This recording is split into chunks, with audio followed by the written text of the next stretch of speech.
Shalom Bapak Ibu dan Saudara yang terkasih, kita kembali pada renungan harian GSRI Tomang. Namun sebelum kita merenungkan bagian dari firman Tuhan, mari kita bersatu di dalam doa. Mari kita berdoa. Bapa di dalam surga, kami mengucap syukur untuk kasih setiamu di dalam kehidupan kami.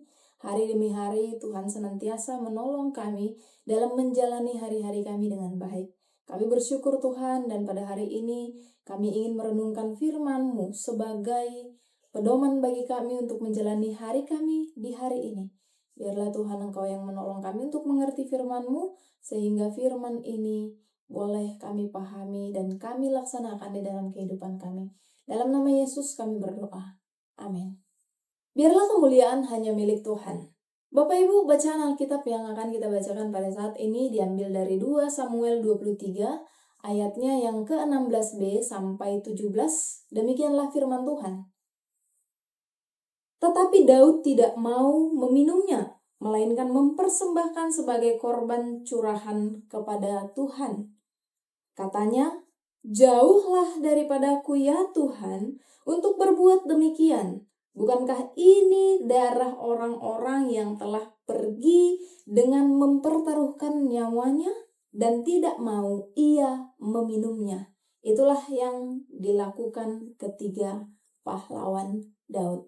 Biarlah kemuliaan hanya milik Tuhan. Kalimat ini tentu tidak asing bagi kita semua.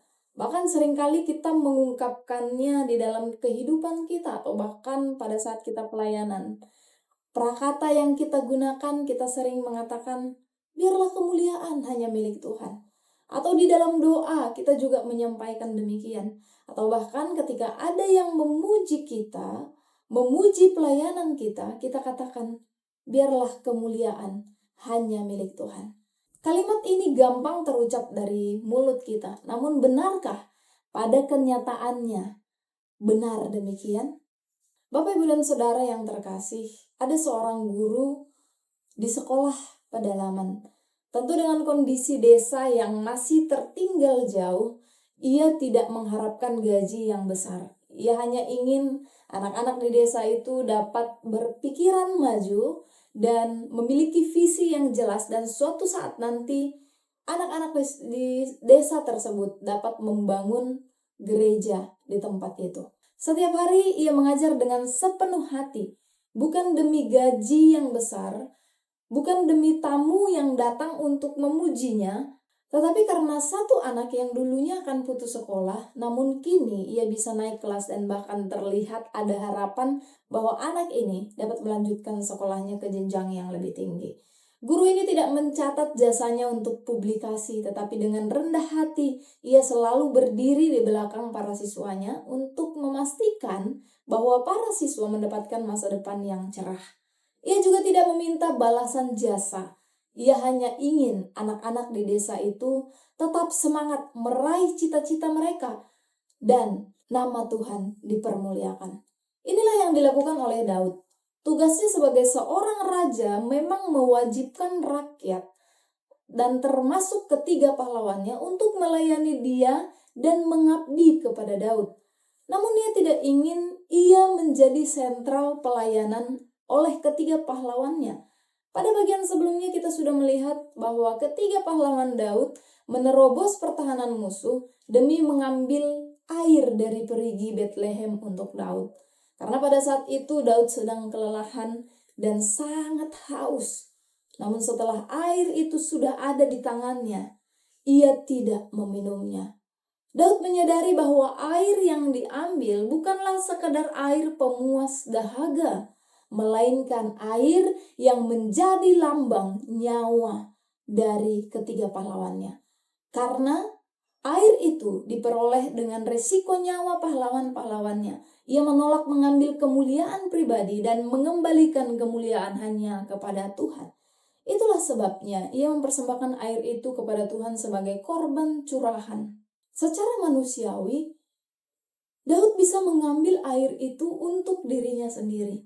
Tidak ada yang salah karena itu merupakan penghormatan dari bawahannya kepadanya. Bahkan itu merupakan lambang kekuasaan dan loyalitas. Namun Daud mengatakan, kiranya Tuhan menjauhkan itu daripadaku. Artinya, Daud tidak ingin mengambil kemuliaan yang hanya milik Tuhan. Bapak, Ibu, dan Saudara yang terkasih, dalam hidup, sadar atau tidak sadar, seringkali kita menjadikan diri kita sebagai sentral utama, sebagai objek. Ketika kita berhasil di dalam karir, kita mulai membanggakan diri sendiri. Kita berhasil dalam sekolah, kita katakan kita pintar. Bahkan seringkali kita haus validasi saat pelayanan kita berhasil.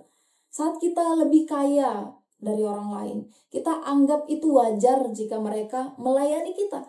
Saat kita lebih pintar dari orang lain, kita merasa berhak untuk menindas mereka. Dan saat kita berhasil di dalam pelayanan, kita merasa kita layak untuk menerima pujian. Dan saat kita memiliki titel atau gelar, kita merasa layak untuk dilayani. Tetapi Bapak, Ibu, dan Saudara yang terkasih, bukanlah demikian.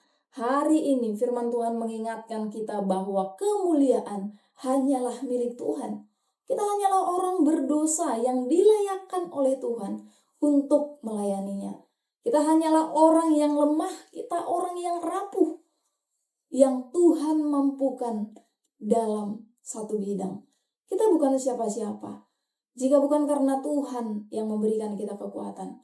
Pelayanan kita tidak ada apa-apanya jika Tuhan tidak berkenan.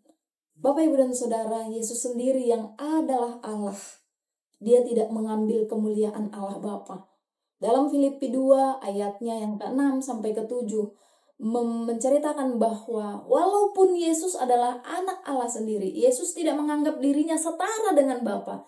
Namun setara di sini bukan bermaksud mengatakan Yesus lebih rendah dan Allah Bapa lebih tinggi, melainkan hendak menyatakan bahwa kehidupan Yesus pun dipersembahkan untuk memuliakan Allah Bapa. Tindakan penyelamatan yang Dia lakukan, yang Yesus lakukan, bukan untuk dirinya sendiri, melainkan untuk kita yang sudah berdosa dan supaya Bapa dipermuliakan. Biarlah segala kemuliaan hanya menjadi milik Tuhan. Amin. Mari kita berdoa. Bapa di dalam surga, terima kasih untuk firman Tuhan yang kembali mengingatkan kami bahwa kemuliaan hanyalah milik-Mu. Maka ketika kami berhasil di dalam hidup ini, kami menyadari bahwa semua itu karena kasih Tuhan di dalam kehidupan kami. Dalam nama Yesus kami berdoa. Amin.